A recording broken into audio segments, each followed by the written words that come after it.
What's up, everybody out there? My name is Jay Cage.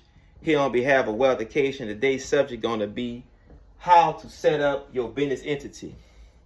Okay, let's go down these 7 basic steps. Okay, first thing you're going to do is check your state and other sources, including GoDaddy, to see if your business name is available. Off the top, secure the name. If you want to take the process of intellectual property route, meaning like going down to the different trademarks or different things of that nature, that's cool. To the provision to protect it that way, that's cool. I'm just saying general. What I mean by that, if it's available on GoDaddy, ASAP, buy the name. No matter how unique you think the name is, you'll be surprised somebody already have them names already, wait for somebody that need them, etc. So you want to take that name, and if it's available in your state, you check Secretary of State and different sources, you'll see this name available. After you do that, 2, get your virtual address. Why? Because for me personally, I had incorporated different entities and didn't actually get my virtual address, which I was just shelving companies. I would just put them on the shelf, and I was trying to acquire different things at the moment. So the virtual address wasn't important to me, I thought.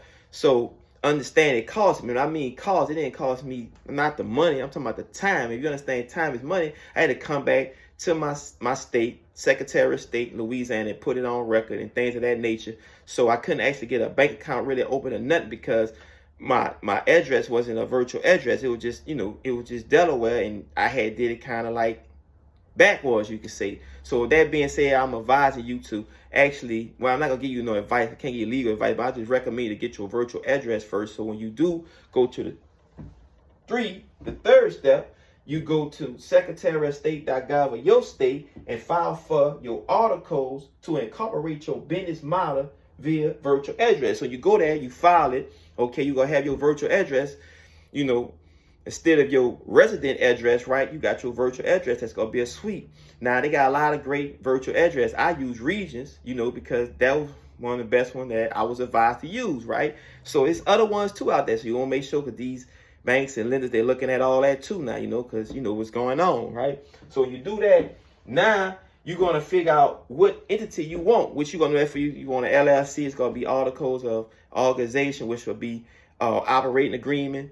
If it's a corporation, S Corp, C Corp, it's gonna be articles of incorporation, which would be bylaws. And I'm telling you now, I got another video based on employment agreement, meaning like when you do this, it's a standard template, and in that it's just saying that if it's a corporation, it's gonna have a president, treasurer, and secretary, right? If the LLC is gonna be member, managed, members. But the problem is you got to come back in a minute, your chairman or president, whatever your title is. Like me, I'm chairman, so you gotta make sure you got your agreement that protect you from your separate entity, because if not, it look like you just operating as a peer owner. So we want to be not the owner. So with that being said, you want to make sure you have your agreements too. But just to get started, you just do it like that, and just, I guess, I hate to say come back in a minute, but just learn from my mistakes. You want to have all that already tailored, your operating agreement or your bylaws saying, this how the operation gonna be, proceeding. And then you might have your employee agreement saying that you're the president of this, corporation. You might make a president of the LLC, whichever you choose, the LLC or the corporation. You might use a limited partnership, I don't know. Or you might just say, forget all this, man. I'm going straight and create me a trust. And out the door, you create the trust. Hey, you on some, old money, big boy, because it's about putting your structure together, not early, not wait till you get the funding. You want to have all this stuff custodial assembly already. Bam. Now, let's not get off topic. You know me. Folks, after you do that, you're going to go to the IRS or call 7 a.m. to apply for what? EIN, which is an employer identity number, right? That's what it means. They got actually in change where they use tax ID number, but just stick to the EIN. Okay, unless you're a firm, that's what the tax ID could come in handy for banking purpose. So once you get it, you want to apply for banking purposes. Okay, so banking purpose, that means something a little bit different. We're not gonna go in there, but just remember that you could do it general if you want. Okay, IRS also have a callback number, and I'm sorry guys that I didn't have the number available because I use it, and but I know you can find it. And you call this number, they'll give you a call back. They might say it's a 30-minute wait if you call. So they're waiting on the phone for 30 they'll call you back. But if you technical, you probably go right there to the IRS.gov and just get your EIN number. And alternative, you can hire your registered agent, like Northwest Registered Agent or other ones out there. So many of them, that you can hire. They can do all this for you. I'm just giving you the step-by-step, do-it-yourself process. I'm big at giving people this type of process because they're not like knowing something before you actually hire somebody, not knowing everything, but knowing enough. Okay, so with that being said, now you have a legal entity set up. After your car is legal entity, when you put the EIN on, now you eligible to open up different bank accounts. Okay, so now this gonna be the kicker. 5.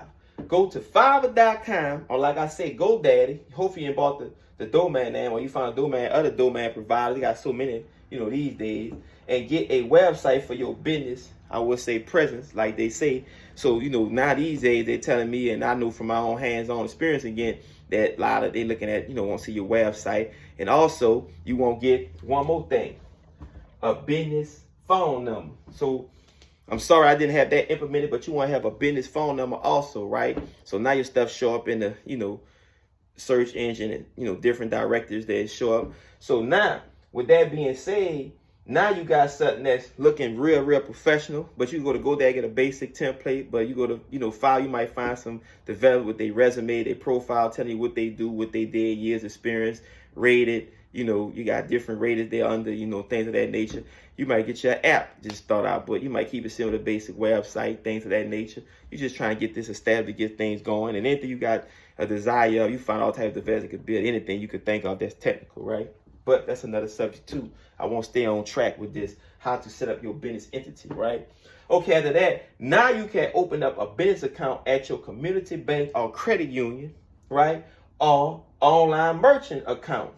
Okay, so with that being said, I ain't gotta tell you why you see so many people promoting credit union. You see what the credit union do? They about the best provider of loans and business credit cards and different things, lines of credit. And your conventional banks doing that too for these new LLC, but they going off the PG off your credit score. So if you got like a 680, etc., they're gonna look at it like, okay, we're gonna go ahead and let them get this $15,000 or $25,000 business credit card for this new entity, right? It might be a little bit more, but whatever it may be, now you seeing that it's about the PG and it's ways around the PGs. A lot of people talk about the no docs and celebrate and all that. So I'm not the one promote saying sign a PG. I'm not the one telling you don't sign. The choice is yours. Now, with that being said, that's why I say the credit union or the bank. So after that, apply for a business credit card or revolving credit. Now, why you want to get revolving credit? Because that's gonna be pretty much almost like down the line, you got to revolve it around, right? Now, you could do a regular charge card, whatever it is, but I'm just telling you, it might be a better option for you to get a revolving credit. And you got to know what you're going to do with this money because it's working capital. You might use it for, down payments or, you can't expansion, whatever it may be for your new entity that you setting up. Bam, let's move out there because we're not going down the road. I got other videos on all these different subjects, okay? Telling you why your business is eligible for funding in the beginning. And I'm more into equity finance. I'm tracking investing and things like that, but I'm giving you this side because it's dealing with the debt side of your business, you know what I'm saying? Okay, so now with that being said, you got your business account staff, you probably got you business credit card. If not, you've been in a relationship with that bank, you running money through your bank account, it's a performance.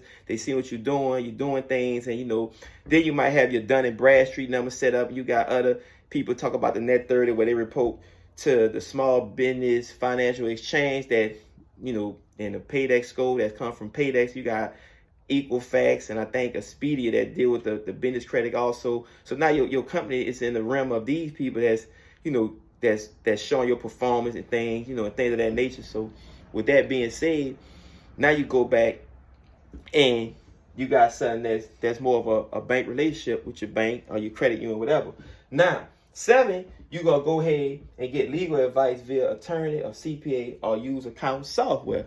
Why I say that? Because now you're building a buffer around you. With a buffer, you're putting all the professionals around you that's going to actually be available for you to call at times and set schedules and sit down and mix it. Now you're seeing what's really going on, what work and don't work, you know what I'm saying, in a mix, right? So you're just going off what people telling you don't work and don't, you going off that, and it's legal advice. So now, these registered agent and different people that can't give you legal advice, but your attorney could actually give you some legal advice if you gotta retain or you didn't, made them a partner, whatever it may be. You got your CPA. Or if not, you just use account software to understand what's gonna be going out, what's gonna be coming in for projection purposes and things like that. You know, for your profit and loss statements and things of that nature. You know, just try to put your business in a perspective where it's more professional. We ain't just starting the business. We starting like a professional, but we understand we don't start anything. We want to launch our business. We just using this for a path to get started. So with all that being said, Wealthication recommend you to create a valuation for your company for equity purposes and awareness. This where Wealthication and myself is big on, trying to enlighten the people to know the valuation of their company. You know what I'm saying? Because Wealthication is based on equity, where equity starts at. So we're big on showing you how to sit down to create your valuation that could be based on your revenue. That could be a multiple of 4 to 10, because everything is a multiple of 10. That's why the banks could create $9 to $10 out of each $1 that they reserve, okay, which is zero now. You could be from the EBIT, right? It could be also from the comparing, where you compare a company in your industry and break it down and see, okay, you give it a valuation from that. And just like we just do with real estate, we can look at a property and figure out what the last property sold for, what the property's going for. We eyeball, I call it eyeballing the property, because I know pretty much what properties go for in my areas and different things, from residential to commercial, especially commercial. I try to used to keep my eyes on that.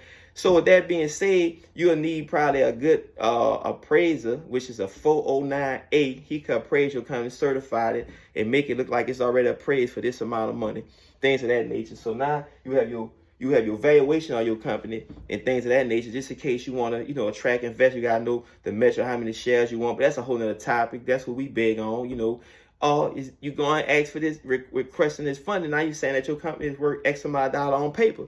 And the last part we'll talk about is hire a virtual assistant. This is really the best thing that we could do, because, if you know your position in your business, if you're working on your business, you want somebody that could task just task everything out to, and not just have all that work on you, because that just drives me crazy. Because I know, like me, I'm not a technical person. I need to be in the meeting. I need to be creating the deals. I need to be finding deals. I'm a deal maker. So, and I'm a developer. I like to create products and service myself. So with that being said, the virtual assistant save us the time. Got to do all these plugins. The developers gonna be your manager of the accounts and so far, so on. But let's just keep this simple on how to set up your business entity. And like I say, 1, check your state. 2, get your virtual address. 3, go to Secretary of State and file for your articles. 4, go to the IRS and apply for your EIN number. 5, go to Fiverr.com or GoDaddy and get the domain name or the website bill. 6, then you can open up a business account or multiple accounts if you want. And 7, get legal advice via attorney, because everything in business is what? Law. Because when something go wrong, you're going to need what? Some type of attorney to come try to get you out of trouble. So we got to learn how to use our own power, right? So go ahead. I'm out again. JK Wealthication. Peace and love. Prosperity, general success. And I'm out. That's how